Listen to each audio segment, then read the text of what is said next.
So I'm standing in Parr Lumber out here in Albany, and I'm with Amber, and we're going to be talking today, Amber, about the different types of wood to use outdoors, because there's quite a selection. So let's just start right up here at the top. Tell me what this one is. All right, so what you're looking at here is a Doug fir product that has been treated.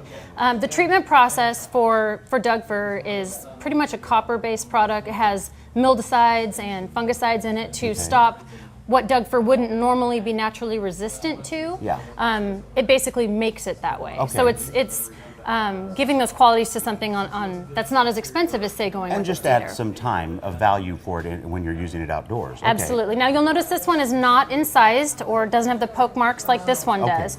This one is more for fence boards, basically things that aren't going to be touching the ground or down on the ground. Tends to be more decks and fences, more exposed. Then you run into this one here, which the treatment goes further into the board. It tends to be a little bit more rot resistant. And that's because of the little holes they're poking in, so that that can settle into the wood more. Okay. Exactly.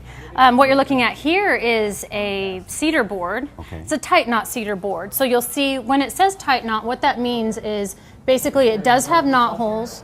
Or it does have knots, but the holes are not actually missing. So you're not going to get any of these that are loose or falling out. Yeah.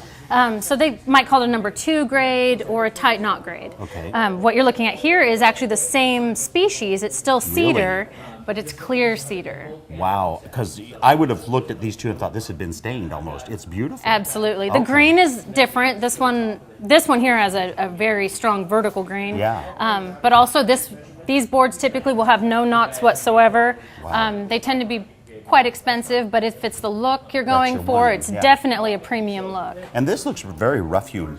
Yes. So what we have here is redwood. You might see this also in a tight knot cedar. Yeah. Typically you'll see these number 3 quality or utility quality where you'll see the knots missing, holes missing out of them. Yeah. These make great raised garden beds or, yard perimeters, things like that.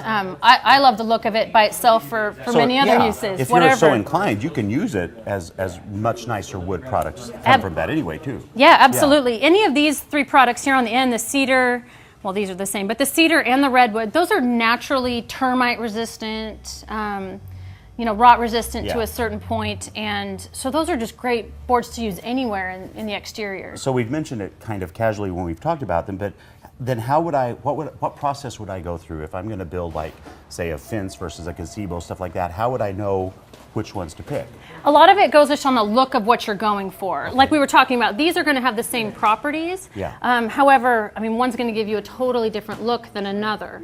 Anything that has ground contact, I would put you towards at least putting a pressure treated down, lower on the surface, and then building up from there with any kind of cedar or redwood. Yeah. And staining is always a good idea. Also, when it comes to the treated fence boards and deck boards, staining, sealing with something is always required as well. Yeah. If you want to extend the life of that wood for even any longer. wood, absolutely. Well, it is that time of year. We all are itching to be outside a lot more and start doing stuff in our yard, building things, planting things. So if you're thinking of yourself, I want to do something out in my garden, I don't know quite which type of wood to choose, come on out to any of the Parr Lumbers and talk to their staff. Pick up the wood that's going to last the best for you in your garden. Thank you so much, Amber. Thank you.